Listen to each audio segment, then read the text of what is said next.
Presented by Coronil kit, corona व उसके दुष्प्रभावों के लिए संजीवनी।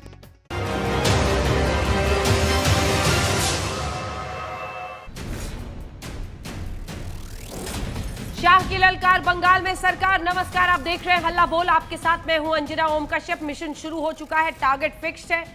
बीजेपी ने पश्चिम बंगाल में विजय का पूरा ब्लूप्रिंट तैयार कर लिया है। पार्टी के चाणक्य कहे जाने वाले अमित शाह 2 दिनों के बंगाल दौरे पर हैं। अलग अलग समुदायों से मिल रहे हैं, सूबे की कानून व्यवस्था पर सवाल खड़े कर रहे हैं। ममता बनर्जी पर तुष्टीकरण की राजनीति करने का आरोप लगा रहे हैं। कह रहे हैं जनता बदलाव चाहती है, इसलिए अब की बार बंगाल में बीजेपी के 2/3 बहुमत वाली सरकार। यह रिपोर्ट, फिर चर्चा की शुरुआत। अपीसमेंट की पॉलिटिक्स, तुष्टीकरण की पॉलिटिक्स चल रही है। बंगाल की ये महान परंपरा आहत हुई। इस सरकार को उखाड़ कर फेंक दीजिए। भारत सरकार की 80 से ज्यादा योजनाएं, उसको ममता सरकार रोक कर बैठी है। कि ममता सरकार का मृत्युगण बच चुका है। ममता जी के शासन के प्रति आक्रोश है, गुस्सा है, और दूसरी आंख में मोदी जी स्थिति को सुधार सकते, इसकी भरोसा और आशा भी दिखाई पड़ी। अमित शाह पिछले 2 दिनों से बंगाल के दौरे पर हैं। अलग अलग समुदाय के लोगों से मुलाकात कर रहे हैं। बंगाल के महापुरुषों को याद कर रहे हैं, तो दक्षिणेश्वर मंदिर में भी मां काली की पूजा करके बड़ा संदेश दे रहे हैं। मैं कई बार दक्षिणेश्वर आया हूं। जब भी आया, यहाँ से ऊर्जा और चेतना प्राप्त कर वापिस गया हूँ। अमित शाह के इरादे बता रहे हैं कि अब की बार बंगाल विजय पर आर पार की लड़ाई है, लिहाजा उन्होंने अभी से हथियारों को धार देना शुरू कर दिया है।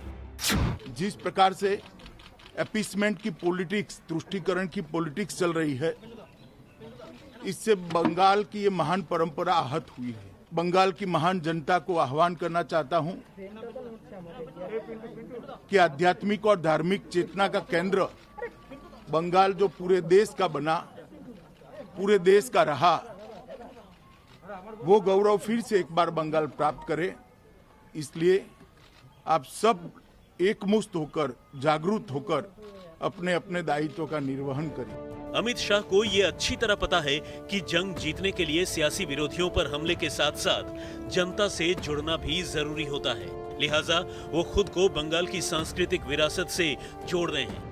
उनकी मुलाकात शास्त्रीय संगीत के मूर्धन्य गायक अजय चक्रवर्ती से हुई। वो उनके घर गए और उनके गायन का लुत्फ भी लिया। बंगाल से जुड़ने की कवायद में कल गृह मंत्री ने एक आदिवासी के घर भोजन किया था और आज उन्होंने मतुआ समुदाय के घर भोजन का आनंद उठाया। पश्चिम बंगाल बीजेपी की सबसे बड़ी चुनौती है।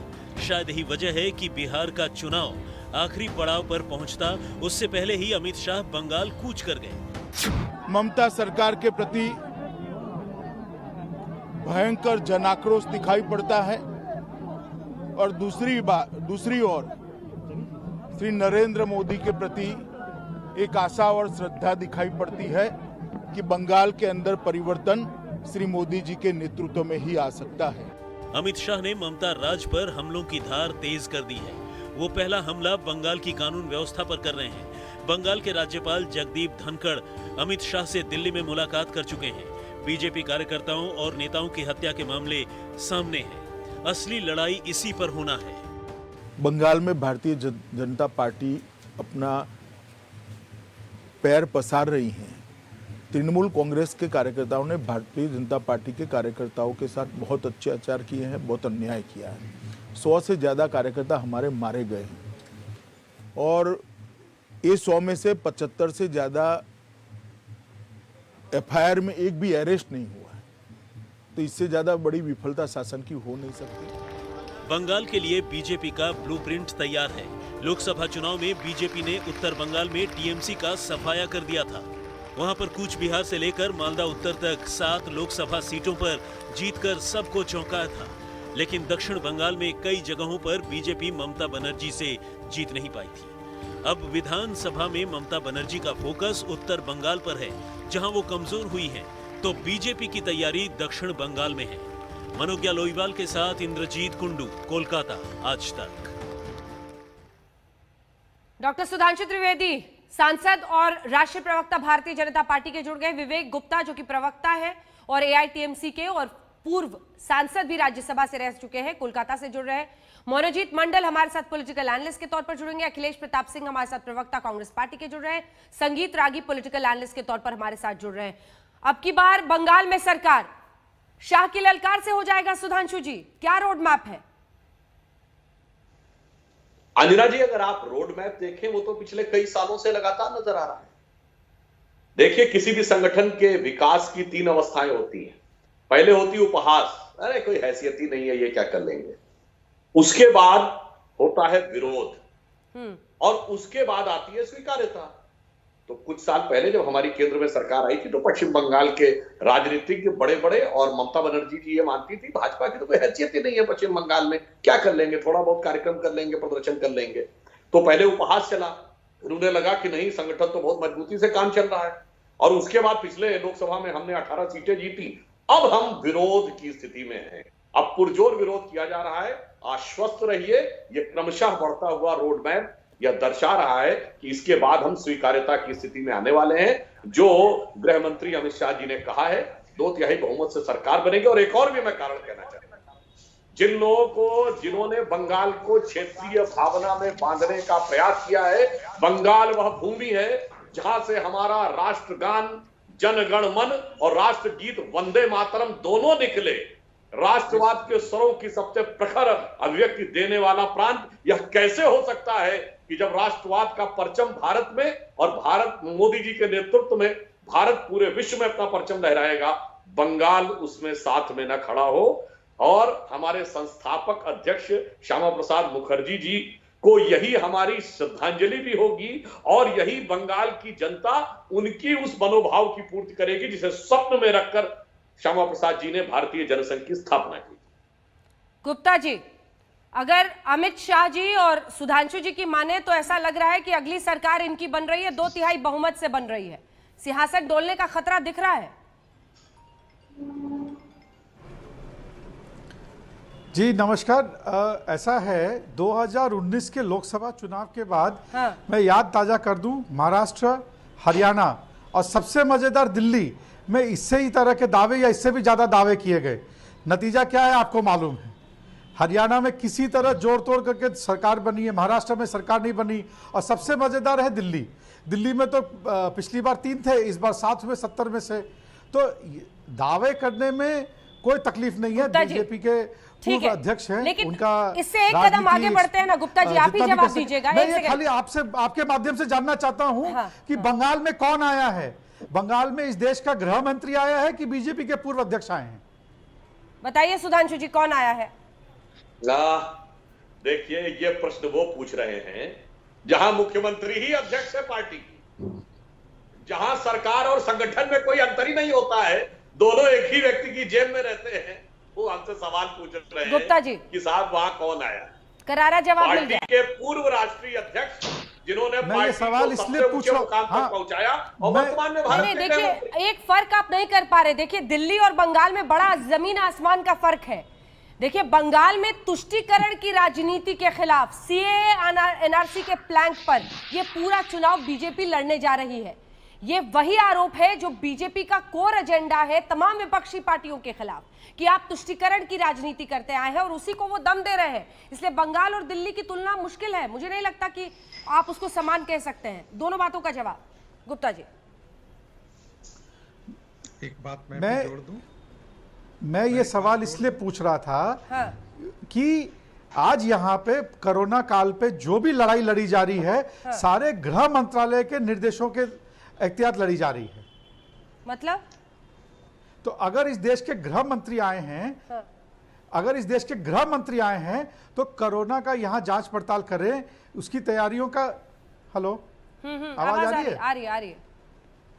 हेलो, आवाज आ रही है गुप्ता जी? आ रही है, बोलिए। मैं ये चाहता हूं कि गृह मंत्री आके यहाँ पे देख जी, मैं चाहता हूं कि गृह मंत्री यहाँ आए भारत के। कोरोना में केंद्र सरकार की तरफ से प्रदेश सरकार को क्या मदद मिल सकती है, कैसे हम लोग इस महामारी का मिलकर इलाज कर सकते हैं, उसके बारे में बात करें, चर्चा करें, बयान करें, निरीक्षण करें। आप चाह रहे हैं गृह मंत्री पॉलिटिक्स छोड़ दें? नहीं, मैं चाहता हूं कि ये भी करे, कम से कम ये भी 11 करोड़ की जनता का हालचाल भी पूछें, खाली राजनीति ना करें। सुधांशु जी एक जवाब, उसके बाद मैं अखिलेश आ रही हूं आपके पास। राजनीति के तो राजनीति करेंगे। सुधांशु जी, लेकिन आप ये जो राज्य और राज्य की अस्मिता से जोड़ रहे हैं कि क्षेत्रीय वहां पर अस्मिता खड़ा कर दिया है ममता बनर्जी ने। मैं अभी तो बिहार में यही कहते फिर रहे थे, बिहार रेजिमेंट का जिक्र कर रहे थे, गलवान घाटी का जिक्र कर रहे थे, बिहारी हैं, बिहार की अस्मिता, बिहार का गर्व, इसी की याद दिला रहे थे। नहीं, मैंने ये कहना चाहा, यदि कोई बंगाल का व्यक्ति ये कहे कि राष्ट्रीय भावनाएं यहाँ पर रखी जा रही हैं, राष्ट्रवाद का विषय रखा जा रहा है, तो यह समस्याजनक है या ये उनको अच्छा नहीं लगे, तो मेरा मानना है वह बंगाल की अस्मिता के साथ, बंगाल की स्पिरिट के साथ वह न्याय नहीं होगा। ये मेरा कहने का तात्पर्य था। और मैं यह भी एक बात कहना चाहूंगा कि जहां तक बंगाल की बात है, बंगाल ने सिर्फ राष्ट्रवाद ही नहीं, इंटेलेक्चुअल एस्टैब्लिशमेंट पे भी वो कार्य किए हैं। बंगाली भद्र लोग कहा जाता था। और बताइए आज स्थिति ये हो गई कि हमारे इतने कार्यकर्ताओं की हत्या हो जाए और कोई एफआईआर न दर्ज हो, तो वो भद्र लोग को आज भाजपा कार्यकर्ताओं के मर्त्य लोक में बदलने का जो यह प्रयास किया। और एक मैं बात और कह देना चाहता हूं, अंजना जी, आज से 10 साल पहले मुझे अमेरिका में एक सांसद ने बोला था, नाम लेना उचित नहीं, वो भाजपा के नहीं थे पर वो बंगाल के थे। उनकी पीड़ा जानते क्या थी? उन्होंने कहा कि 1905 में जब करजन ने बंगाल का विभाजन कराया था, यानी अविभाजित बंगाल, आज का बांग्लादेश और पश्चिम बंगाल, तो लगभग डेमोग्राफिक ये थी कि 1/3 मुस्लिम और 2/3 हिंदू, लगभग। उन्होंने कहा ये 1200 साल के मुस्लिम डोमिनेंस के बाद और 100 साल पूरे होते होते अगर आप अनडिवाइडेड बंगाल लें तो डेमोग्राफी पलट गई। मतलब आज 1/3 हिंदू और 2/3 मुस्लिम हो गया सिर्फ 100 साल में।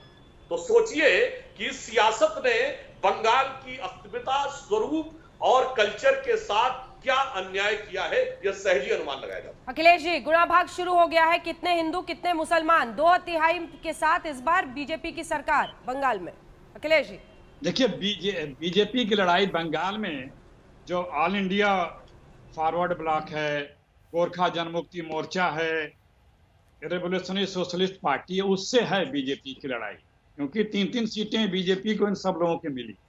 ये ख्वाब कुछ भी देख लें, लड़ाई इनकी इन्हीं 3 पार्टियों से है बीजेपी। अब देखिए, जो आपने प्रश्न किया, बीजेपी के पास कोई दूसरा एजेंडा है ही नहीं है। अभी बिहार का चुनाव हुआ, वहां पे किसान बिल का जिक्र नहीं किया मोदी जी ने। बीजेपी को लोग पहचान चुके हैं।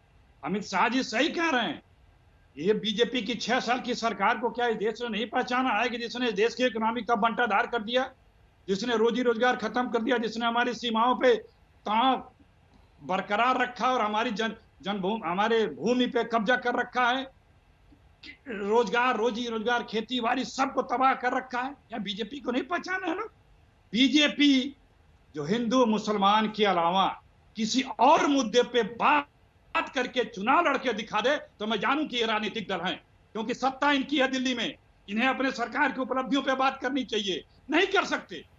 बिना बंटवारे के, बिना सांप्रदायिकता के, कट्टरता के इनकी बात ही नहीं हो सकती। ये वोट ही नहीं मांग सकते, इनका यही एक आधार है। लेकिन बंगाल के लोग, इन्होंने कहा ना भद्र हैं, सही, बहुत भद्र हैं बंगाल के लोग। अब भ्रष्टों को पहचानते हैं, चाहे वो राजनीतिक भ्रष्ट हो, चाहे वो आर्थिक भ्रष्ट हो, चाहे वो सामाजिक भ्रष्ट हो, सब भ्रष्टों को बंगाल की जनता भद्र लोग पहचानते हैं। और 3 लोग आपको पहचान लेगी, 3 लोग, ठीक है, 3 सीटें थी, 3 पा जाए वही बहुत होगा इनके लिए। पुरानी 3 सीटें रिटेन कर लें। संगीत रागी हंस रहे हैं, आ रही हूं, संगीत जी आ रही हूं। हाँ, नहीं, ये संगीत रागी जी आरएसएस छोड़ दिए क्या? राजनीतिक विश्लेषक लिखा इनके नाम के नीचे। हमने तो मनोजीत मंडल जी का भी राजनीतिक विश्लेषक है क्या? मनोजीत दा, इसके बाद फौरन आऊंगी। जल्दी से सुधांशु जी एक जवाब।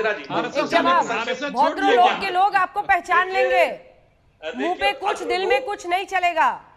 बिल्कुल, भद्र लोग की विवेक और सूक्ष्म दृष्टि बहुत समझदारी की होती है। अंजना जी, हमारे पंचतंत्र में रगे सियार की कहानी है। बंगाली भद्र लोग उसे पहचानता है। देखिए, अभी बोले हमारे मित्र कांग्रेस के अखिलेश जी, और इनका विधायक खुलेआम कह रहा है कि सर काट देंगे, वो सही है। और प्रधानमंत्री कहते हैं मुस्लिमों पे पहला हक होना चाहिए संसाधनों का, कहते हैं हिंदू मुसलमान हम करते। गजब है भैया, मुसलमान को आरक्षण की बात आप करते, अल्पसंख्यक नहीं, मुसलमान को आरक्षण देंगे। कर्नाटक में, मुस्लिम को आरक्षण देंगे आंध्र में, मुस्लिम को आरक्षण देंगे उत्तर प्रदेश में। ये सब चुनावी वादे हैं और कोर्ट से मात खाने के बाद, और मुस्लिमों का पहला हक है संसाधनों पे। आपका विधायक कहेगा सर काट देना जायज है, और उसके बाद कहेंगे हिंदू मुसलमान हम करते हैं। ये बंगाली भद्र लोग का विवेक पूर्ण बुद्धि सब कुछ समझती है, नीरछीर विवेक करके सारी की सारी तस्वीर साफ कर देगी अगले बंगाल के चुनाव। अंजना जी यही रटा रटाया कैसेट 2016 के चुनाव में भी बीजेपी बजा रही थी। 3 सीटें। अरे भैया अभी बोला है आपके विधायक। सुनिए, अरे रुक जाइए, बीच में नहीं बोलता हूं आपके। यही सांप्रदायिकता का रटा रटाया कैसेट गाए थे। 3 सीटें पाए थे, 3 से आगे नहीं बढ़ पाएंगे। ये बात दरअसल में ये है कि मोदी जी जो कुछ देश में आप कर रहे हैं उस पे या बीजेपी के लोगों में साहस है वोट मांगने का? मैं चुनौती देता हूं बीजेपी के नेताओं को, प्रधानमंत्री, गृह मंत्री, सारे लोगों को, कि अपने सरकार की 6 साल की उपलब्धियों पे बात करें, करके दिखा दें। आपको रग रग से पहचानती है देश की जनता। आपने इस देश को हर क्षेत्र में, हम दुनिया की 5वीं इकोनॉमी से आपने 7वीं 8वीं बना दी। हमारा जीडीपी आप माइनस में लेके चले गए। सरहदें सुरक्षित नहीं है। जितने कमाऊ कंपनियां थी आप बेच रहे हैं। 60 लाख करोड़ का कर्जा आप, 60,000 करोड़ का कर्जा आप जो है हिंदुस्तान पे 6 साल में ले चुके हैं, जितना हिंदुस्तान पिछले 67 सालों में नहीं लिया था। सारी सब कुछ आप बेच रहे हैं और आप कहते हैं बंगाल में हमको राज दो। क्यों? बंगाल की कंपनियां बेचने के लिए, बंगाल को बेचने के लिए, बंगाल को सांप्रदायिक तनाव में लाने के लिए। आपको हर कोई पहचान चुका है। अब बंगाल की खाड़ी में जाना बाकी है आपको, और बंगाल की जनता और कांग्रेस पार्टी आपको वहां पहुंचा देगी। अभी तो आप सैनिकों के साथ भी अन्याय कर रहे हैं। अभी तो मुद्दा सब उठेगा, उनमें कितनी कटौतियां कर रहे हैं। अपने घूमने के लिए मोदी जी 8,500 करोड़ का जहाज मंगाते हैं। साल में सिर्फ सरकार का 700-800 करोड़ रुपए करते हैं, और सेना के सैनिकों की सुविधाओं पे कटौतियां कर रहे हैं। और बंगाल की बात अखिलेश जी, अरे आप गिनाइए, आप कहिए कि आप 1 सेकेंड आप कहिए कि हमें कृषि का जो हम बिल लाए हैं हमें उस पे वोट चाहिए, मांगिए, कहिए। आपको चुनौती दे रहे हैं कृषि बिल पर वोट मांगिए आप बंगाल में। आप कहिए कि 6 साल की हमारी जो उपलब्धियां हैं, जो हम बेच रहे हैं कारपोरेशंस प्रॉफिट के, उस पे आप हमें वोट दीजिए। ठीक है, छोटा सा जवाब। उड़ीसा में बहुत सी कंपनियां हैं जो बिक रहे हैं, जवाब सुनो सर, हो रहे हैं। जवाब तो सुनिए मान्यवर। आपने ये देखिए, मैं आपके सारे दर्शकों से कहूंगा, अखिलेश जी से नहीं कहूंगा। इन्होंने कहा 5वें नंबर की अर्थव्यवस्था थी, 7वें पे आ गए। सारे दर्शक जाके इंटरनेट पे चेक कर ले, 2013 में भारत की अर्थव्यवस्था कहां पे थी? 5वें नंबर पे थी क्या? सरासर झूठ बोल रहे हैं। अब आपने कहा इस पे मुद्दे पे मांगिए। हमने कहा था 6,000 देंगे किसानों को, जो यथार्थपरक था, जो व्यवहारिक था। आपने कहा था 72,000 देंगे। जनता ने किसको माना? हमारा माना कि आपका माना? इसीलिए ये जो ढपोर शंखी आवाज है और जो यथार्थपरक आवाज है, देश की प्रबुद्ध जनता उसे समझती है। मुद्दों पर उसने मनोजीत दा को दिखा। मनोजीत दा, क्यों मांगेंगे कृषि बिल पर? उनको पता है कई जगहों पर किसानों ने विरोध किया है, उनको वोट चाहिए, जीत चाहिए, ममता बनर्जी को हराना है। उनको पता है उनका कोर बैंक जो है, वोट बैंक, वो क्या चाहता है, वही बोल रहे हैं अमित शाह वहां जाकर। बिल्कुल अंजना जी, खेल और ख्याल में अगर कोई ख्वाबों की सेज सजाए तो हम क्या कर सकते हैं? हर कोई के ख्वाब देख सकते हैं, लेकिन सुधांशु जी को देख के पता लगता है दिल पे इतने बादल छाए हैं लेकिन आंखों में बरसात नहीं है। यही प्रॉब्लम है। यहाँ ग्राउंड में तो आप लोगों के पास कुछ नहीं है। मैं वो विवेक जी के साथ एक बात और जोड़ना चाहता हूँ।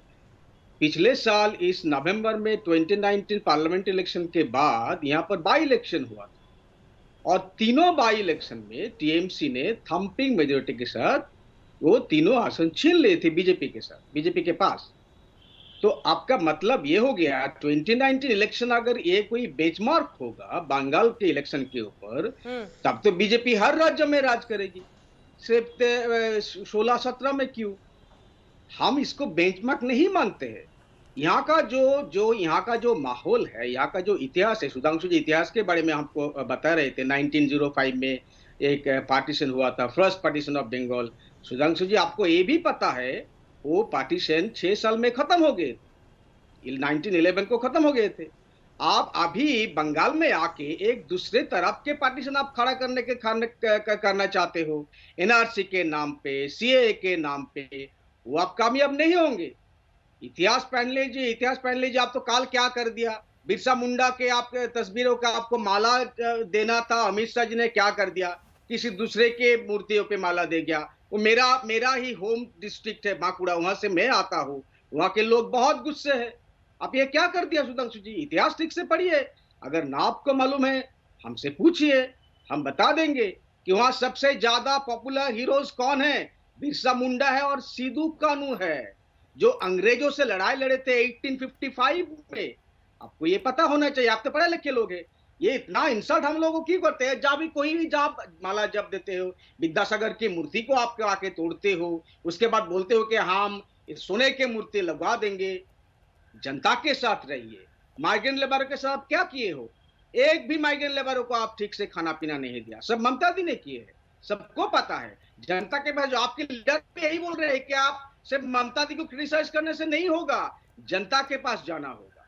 आप ये कम करो, पॉलिटिकल हमसे फाइट करो, कोई बात नहीं, हमसे फाइट करो, टीएमसी से फाइट करो, बंगाल की जनता से फाइट करो, कोई बात नहीं, लेकिन डोंट डिवाइड अस।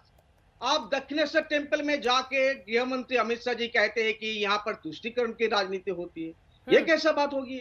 वो रामकृष्ण परमहंस कभी इस तरह का बात नहीं करते। हर तरह के लोग उनके पास जाते थे, वो वही दक्षिणेश्वर टेम्पल का वही तो एक है ना, सबको हम सबको पता है। वहां जाके आप पॉलिटिकल स्टेटमेंट करते हो, इसकी क्यों? वहां जाके आप देश की जनता को एड्रेस करते हो, बंगाल की जनता को एड्रेस करते हो। सुधांशु जी, एक छोटा सा जवाब, फिर मैं आ रही हूँ संगीत रागी जी फौरन। बिहार, वो बंगाल के इतिहास पर आपको ललकार रहे हैं, वो कह रहे हैं कि आप वहां पर जाके भावनाओं को उल्टा ठेस न पहुंचा दे, जानकारी के अभाव में।